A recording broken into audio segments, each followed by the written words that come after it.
So there's a lot of activity happening for investors at the moment, isn't there, John? There is. We're at the time of recording, which is last week in August. Yep. There's been a big announcement, hasn't there? There has. So we woke up on Monday morning to some big news about the Labor government bringing forward the first home guarantee scheme 3 months. It was going to kick off in January 26, and now it's moved forward to October 1st.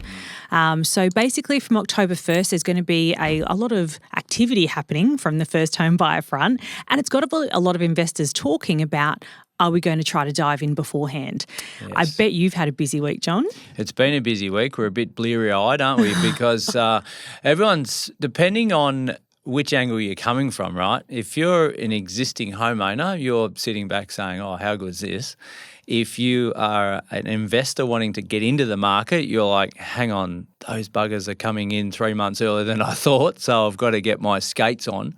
And if you're a first homeowner, obviously you're waking up saying Christmas is coming early. Do I have to run? Now, we were chatting before kicking off this episode saying we'd both spoken to a lot of clients this week that feel the urgency. And I think when that urgency gets felt, people need to really take some time to rethink their strategy. Yeah. So we wanted to chat today about making sure that even when things are hot and things are moving like the market is now, that you sit back and think, what am I actually buying? What's that asset? And a bit about your strategy. Absolutely. Well, you're listening to This Is Property with Rach and John. Let's get into the show.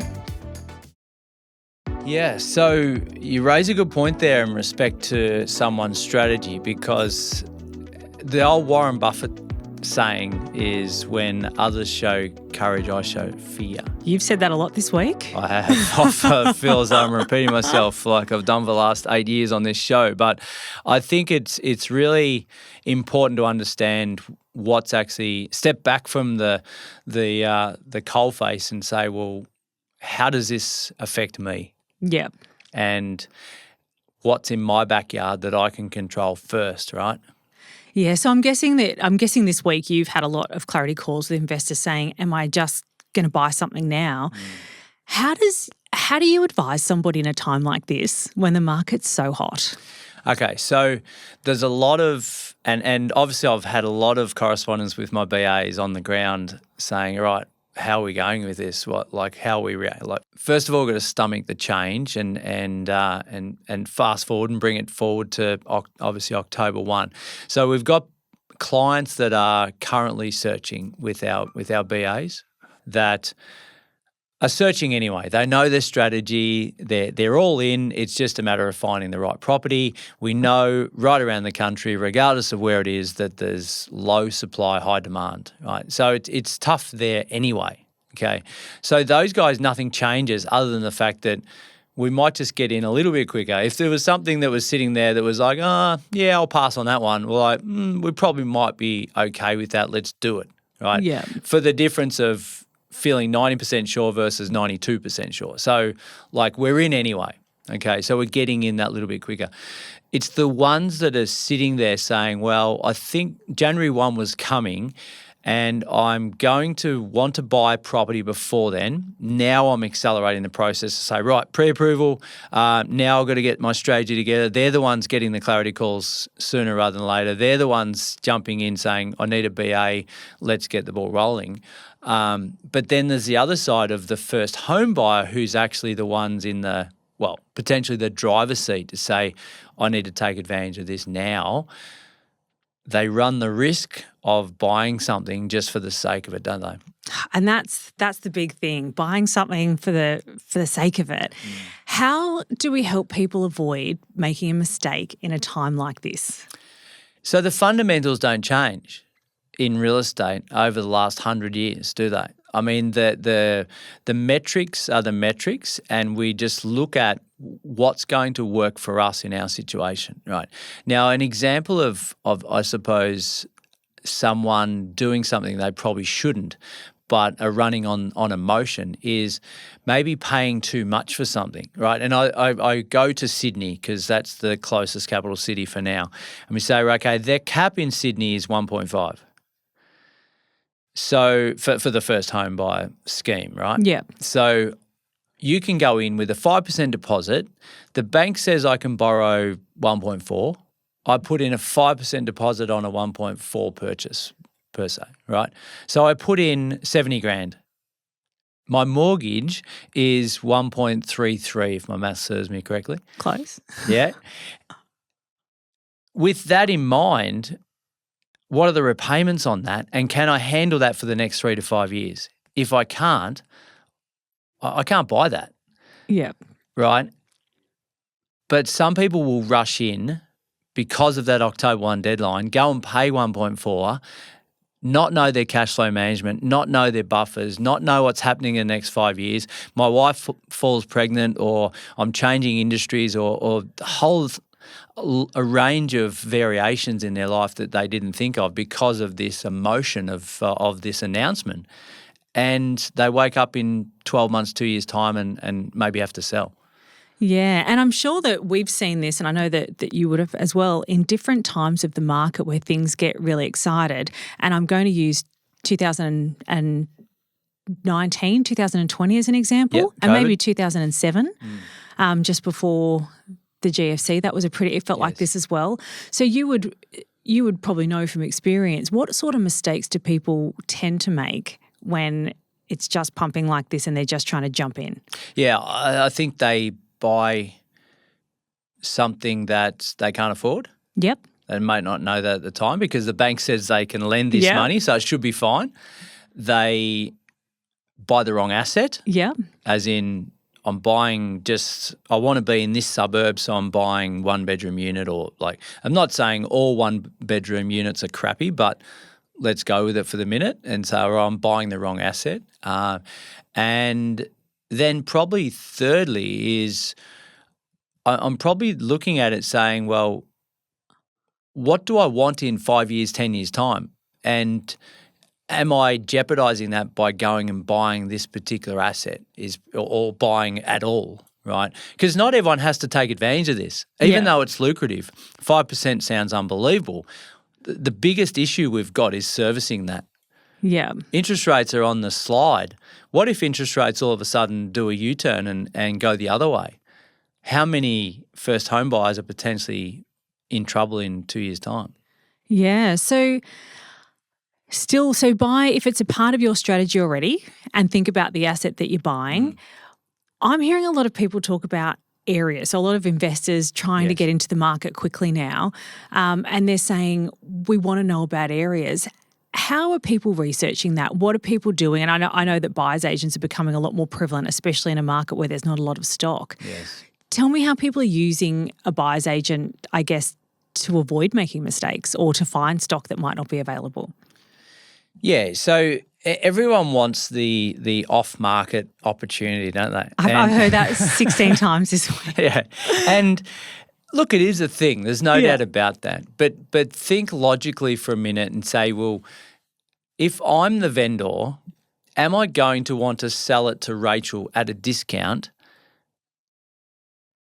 without having to list the property and run open homes? No.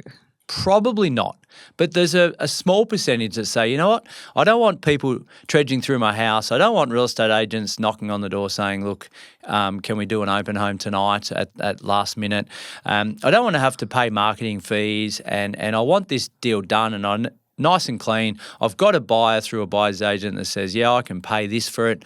And that's fair, reasonable market value, and I move that on. There is a small percentage of that. And obviously that's where us as buyer's agents do get an advantage, because we've got good relations with agents in areas right around the country. So there's the part of that. But there's probably another 80% that are just putting a line out to try and catch a fish that means I'm paying 50, 100, 150 grand too much because I've got a off-market property. That's where we can get caught out. Yeah, so I spoke to a buyer's agent yesterday that said she was looking for a property for a client, and another buyer's agent paid $50,000 above market for that property for their client. So just because you're using a buyer's agent, it just doesn't sound like necessarily you're getting a good deal? Like, I just want to know, like, while people are jumping in and all of this stuff is hot, how do we say, well, are you still doing your own research too? Absolutely. And we know, and as I said at the top of the show, there's low supply, high demand. So we, as a vendor, you want to get and maximise that, don't you? So you're going to take that to market majority of the time. Yeah. And I've got a forum here, so I'm going to use it. There's a lot of rogue buyers agents out there, right? Now, they probably don't know they're rogue, but they're maybe young, inexperienced, haven't seen the world for what it is over the last 20 or 30 years and trends and patterns and everything else. And they're going in trying or thinking they might be getting a great result for their client and maybe thinking naively that, oh, yeah, property just continues to grow, so I'm okay to pay 20 grand over and the client gets a deal within 3 weeks versus understanding the market and it taking another month, getting a better asset for the longer term. And there's a lot of buyers agents that are actually don't even go and see a property. They'll get a property. They'll get a property manager to go and do the videos and the photos for their agency to give back to the client that they're working with. Right? That's fraught with danger. Like, they're not even kicking the tires. That's a real concern. And the industry hasn't got the regulations to monitor that. Yeah, I thought I was paying the buyer's agent to inspect the property for me. Correct. So some of them might have been going inside. No. And charging 30 grand for it. Yeah. Right. And because people are feeling desperate. Do you think there's do you think there's a sense of desperation? I'm hearing desperation. Absolutely, there's desperation. Yeah. And the glorification of I'm using a buyer's agent that will give me a better result than if I went and did it myself. And maybe that's the case. And we believe that's the case in a lot of cases. But I don't think it's a blanket, I'll just go and use a buyer's agent, right? Yeah. It's got to be thought through to say, well, okay, and this is the government's fault, by the way. This is the government's fault for not building enough houses 10, 15, 20 years ago. It's created all this hype and drama. Is so, well, can I do it myself? A, have I got enough time to go and find this property myself? B, do I have the knowledge to go and do that, as in design my own strategy and understand what something's worth in a particular area? And C, more importantly, have I got the confidence to do that myself and back myself in without the help of someone that's maybe been there and done that before? In a lot of cases, it's all three combined. No time, no knowledge, no confidence. So yes, you need to outsource that. But if you've got time, if you've got knowledge, and if you've got the confidence that you can gain through the knowledge process, I firmly believe you can do it yourself. And I guess... And I run a buyer's agent company, right? And a lot of clients do it themselves. Yeah. But they enjoy doing that research side of things. That's right, which requires time. Now, I've got an opinion piece on that as well, but AI is allowing people to be efficient with their time and say, right, I'm John, I live in Australia, I want to buy residential property, maximum 700K, tell me the locations I'm best suited to buy in. And it spits out a whole heap of results and data on those particular locations. So I go and buy in one of those locations, but I don't know the ins and outs of that particular location. I'm just relying on AI and what they've found on the internet to give me some stats, right? So that's where people are cheating the system to say, yeah, it's giving me a result here. I'm getting a lot of people now, more than ever, which is natural, coming to me through a clarity call or whatever saying, I want to go and buy in this region. Okay, why do you want to buy in that? Did you grow up there? Are you moving back there? No, AI. Right? Oh, wow. That's where it's at now. So if we're backing AI in that sense, then yeah, we're putting it, we're taking, I suppose we're fast tracking the result. We're going to an exam having thought that they've got all the answers for that exam is my analogy.